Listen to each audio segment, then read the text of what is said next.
Assalamualaikum warahmatullahi wabarakatuh. Perkenalkan, nama saya Nazara Kusuma Ningtyas dari kelas AKC 24 dengan NIM 2224150. Nah, di sini saya akan menjelaskan tentang perusahaan jasa konsultan Felicia pada tanggal 31 Maret 2024 yang mempunyai neraca saldo sebagai berikut. Jadi di sini tugas UAS kali ini tuh menjelaskan tentang AJP, neraca lajur, laba rugi, perubahan modal, kemudian ada neraca, kemudian ada yang terakhir itu ada jurnal penutup. Nah, di sini ini udah ada neraca saldonya. Kemudian di sini bisa kita lihat ya, ini soal-soalnya. Soal untuk nanti kita mengerjakan dari AJP sampai ke laporan keuangannya. Kemudian yang diminta ini yang pertama, buatlah jurnal penyesuaian yang diperlukan.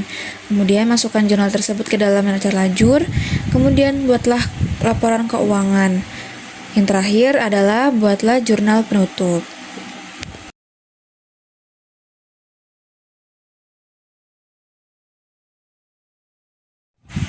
Nah, sekarang kita next ke yang ini. Ini ada AJP dari perusahaan jasa konsultan. Ini yang pertama itu adalah kita bisa lihat ya soalnya di sini.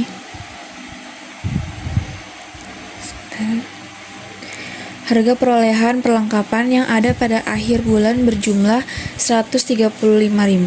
Nah, berarti jurnalnya itu ada beban perlengkapan pada perlengkapan kantor. Kenapa 130.000? Kita lihat lagi di soalnya. Harga perolehan perlengkapan pada akhir bulan. Nah, jadi kita lihat di sini nih. Perlengkapan habis pakainya berapa? Perlengkapan itu di sini ada 265. Nih. Berarti di sini di AJP-nya kita pakai rumusnya. Jadi yaitu 265.000 dikurang 135.000, hasilnya 130.000. Taruh di debit dan di kredit. Taruh di debit dan di kredit. Dengan keterangannya beban perlengkapan pada perlengkapan kantor. Yang kedua, soalnya itu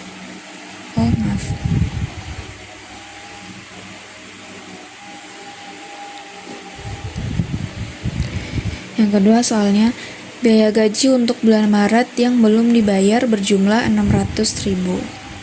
Nah, kalau ini berarti keterangannya itu beban gaji pada utang gaji ya. Beban gajinya sebesar 600.000 di debit dan sebesar 600.000 di kredit. Kemudian next, yang ketiga itu ada sewa kantor sebulan 400.000. Perusahaan melakukan pembayaran sewa tersebut 3 bulan sekaligus pada tanggal 1 Maret yaitu sebesar 1.200.000. Nah, di sini kita lihat. Nah, di sini saya sudah mencantumkan itu keterangannya beban sewa pada sewa dibayar di muka sebesar 400.000. Kenapa 400.000? Kita lihat di sini. Jadi, yang 1.200.000 ini dibagi dengan 3 karena tadi kan 3 bulan ya. Jadi 1.200.000 dibagi 3 hasilnya adalah 400. Next, yang soal keempat. Peralatan kantor dibeli pada tanggal 1 Maret. Peralatan ini diperkirakan akan mempunyai unsur ekonomis 10 tahun dan tidak mempunyai nilai residu. Berarti punyanya cuma umur ekonomis aja ya. Itu kita lihat di sini. Saya sudah mencantumkan yaitu pada beban penyusutan peralatan pada akumulasi penyusutan peralatan sebesar 55.000. Kenapa 55.000? Kita lihat di sini. Penyusutan peralatan itu rumusnya adalah 6.600.000. Ini dapat dari mana sih 6.600.000? Kita lihat dari sini. Nih, kita lihat dari sini. Peralatan kantor ya. Kita lihat peralatan kantor yang habis pakainya. Peralatan kantor itu di sini nominalnya 6.600.000. Jadi kita balik lagi ke sini. Jadi kita ngitungnya itu 6.600.000 dibagi 10 kemudian dikali 12. Jadi dibagi 10 tuh karena tadi ada umur ekonomisnya kan 10 ya, 10 tahun, kemudian dikali dengan 12. 12 itu kayak 12 bulan. Kemudian hasilnya 55.000 per bulannya. Kemudian yang terakhir, bunga dibayar di muka yang harus diakui sebagai biaya bunga pada bulan ini sebesar 25.000. Kita lihat di sini, saya sudah mencantumkan yaitu beban bunga pada bunga dibayar di muka sebesar 25.000. Jadi total jurnal penyesuaiannya itu adalah 1.210.000 balance ya teman-teman. Kemudian next ke neraca lajur. Neraca lajur ini bisa disebut juga sebagai worksheet ya, atau lembar kerja gitu. Nah, di neraca lajur ini ada 4 kolom. Ada 4 kolom. Yang pertama ada daftar saldo sebelum penyesuaian. Yang kedua ada ayat jurnal penyesuaian, yaitu yang AJP tadi. Kemudian ada daftar saldo sesudah penyesuaian, kemudian laporan laba rugi dan laporan posisi keuangan. Nah, untuk nama-nama akun di sini itu kita ambil tadi ya yang ada di soal, yang tadi ada di neraca saldo yang sebelumnya, yang ini. Nah, ini ya kita ambil dari sini.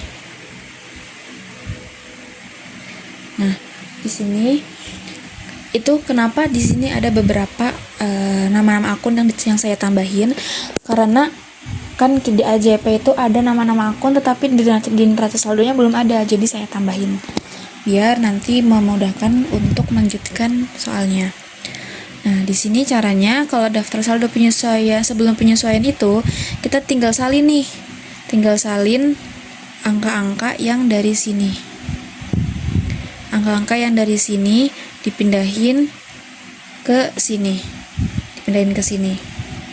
Tapi kita juga harus tahu di mana posisi debit dan di mana posisi kreditnya. Dan biasanya kalau posisi debit itu dari kepala 1 sampai kepala 2, dari kepala 1, kemudian posisi kredit itu dari kepala 3, kemudian posisi debit dari kepala 4, kemudian kepala 5 dan kepala 6 ini debit juga, karena itu biasanya beban. Biasanya itu nama akunnya beban ini. Nah, di sini saya udah kompokin ya debit kreditnya dan hasilnya sudah balance yaitu 20.740. Kemudian kita lihat di sininya. Nah, selanjutnya adalah ayat jurnal penyesuaian. Nah, kalau ini tadi kita tinggal nyalin doang nih, sama yang kayak yang ini.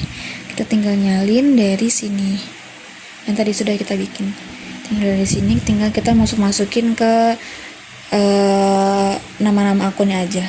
Kemudian daftar saldo sesudah penyesuaian. Nah, ini tinggal kita masukin nih, tinggal pindah-pindahin. Nah, jika kalau misalkan di sininya kosong, nih contohnya kayak ini ya, ini kosong ya. Ini tinggal disalin ke sini. Oh, di sini debit, berarti di sini tinggal pindahin ke debit. Tapi beda lagi kalau misalkan contohnya ini. Nih ya. 50.000 di daftar saldo sebelum penyesuaian itu nominalnya 50.000 di debit, tapi di AJP-nya itu 25.000 di kredit. Nah, ini kita kurang berarti ya, karena kan berlawanan. Kalau debit ketemu kredit itu kan kurang, tapi ditaruhnya tetap di posisi debit karena ini di posisi aslinya. Hasilnya 25.000. Sama ya seterusnya sampai bawah. Ini sudah balance jadinya 21.395.000. Kemudian kita beralih ke laporan laba rugi. Nah, di laporan laba rugi ini biasanya hanya dipindahkan yang nama-nama akunnya itu nama-nama akun pendapatan dan bebannya saja. Jadi memang kalau di worksheet ini tuh hanya pindah-memindah saja, nggak perlu yang lain-lain. Kalau yang di laporan laba rugi ini, dia itu cuma memindahkan nama akun yang pendapatan dan nama akun yang beban. Tapi kalau misalkan yang di laporan posisi keuangan ini, dia memindahkan sisanya. Jadi kayak biasanya tuh kepala 1 sampai kepala 3. yang ini, yang aset sama biasanya liabilitas. Ini udah saya jumlahkan, tapi memang kalau di laporan laba rugi dan laporan keuangan ini dia itu hasilnya tidak balance. Memang tidak balance, tapi kita harus cari selisihnya. Dan selisihnya itu harus sama. Ini udah saya hitung selisihnya sama, yaitu 205. Ya. Itu kita namakan adalah laba bersih. Oh, maaf, ini kurang. Laba bersih. Laba bersih. Kemudian kita pindah ke sini. Nah, ini adalah laporan laba rugi ya, teman-teman. Di sini kalau laporan laba rugi ini sama yang kayak tadi di neraca lajur. Nih, yang ini. Kita tinggal mindahin yang bagian pendapatan sama yang bagian beban.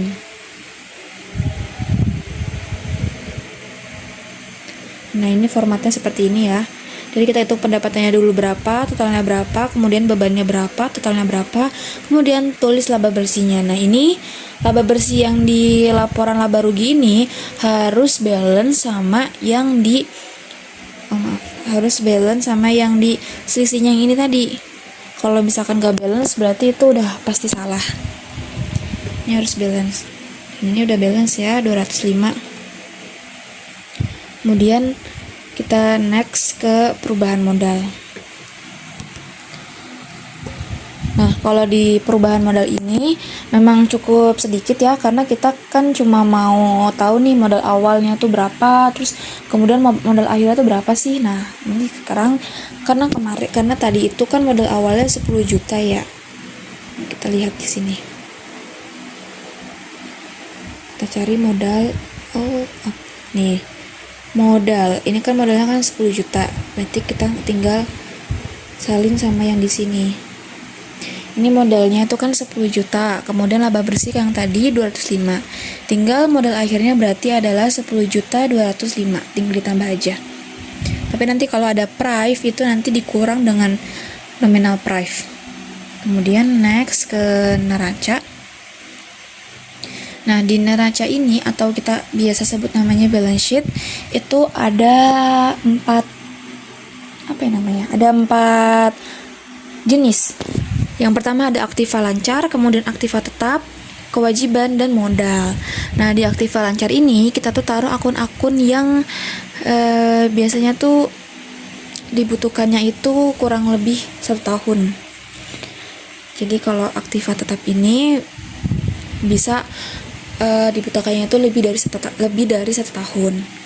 Nah, ini udah saya salinnya tetap di neraca lajur ya, tapi kalian nyalinnya itu dari bagian ini, daftar saldo sesudah penyesuaian, karena kan itu yang udah terupdate ya ibaratnya.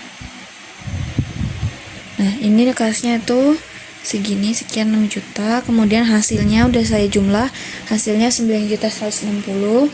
Aktiva tetapnya sekian. Nah, akumulasi penyusunan itu karena tadi posisinya di kredit, berarti saya kasih minus. Kemudian hasilnya adalah 6.545. Ini jika ditotal jadi 15.705. Kemudian di kewajiban ini itu adalah isinya adalah akun-akun hutang. Di kewajiban biasanya tuh di akun-akun hutang. Jadi udah saya jumlahkan hasilnya 5.500. Kemudian di akun modal itu kita sama ya kayak di perubahan modal. Jadi yang awal tuh modal awal dulu, baru laba bersihnya. Akunnya seperti ini, modalnya Nyonya Vira sama laba bersihnya. Udah dijumlahin jadinya 10.205. Kemudian dijumlahkan jadi 15.705. Balance ya kanan kirinya. Kalau misalkan gak balance itu udah pasti salah ya teman-teman, karena di balance sheet ini harus balance nominal akhirnya. Kemudian next yang terakhir itu adalah jurnal penutup. Nah, di jurnal penutup ini kita tuh menutup semua akun, dan biasanya ini di jurnal penutup sama seperti yang di laba rugi. Akun-akunnya itu akun-akun pendapatan dan akun-akun beban. Tapi di sini ditambahkan akun yang bernama ikhtisar laba rugi. Ini udah saya jumlahin ya, pendapatan komisi dan pendapatan sewa itu di debit, kemudian ikhtisarnya itu ada di kredit. Kemudian kalau yang ininya beban, kebalikannya. Ikhtisar laba rugi dulu baru beban-bebannya. Kemudian di bawahnya ada ikhtisar laba rugi sama modal Nyonya Vira sebesar 205. Hasilnya totalnya adalah 11.680. Sekian dari saya. Wassalamualaikum warahmatullahi wabarakatuh. Terima kasih.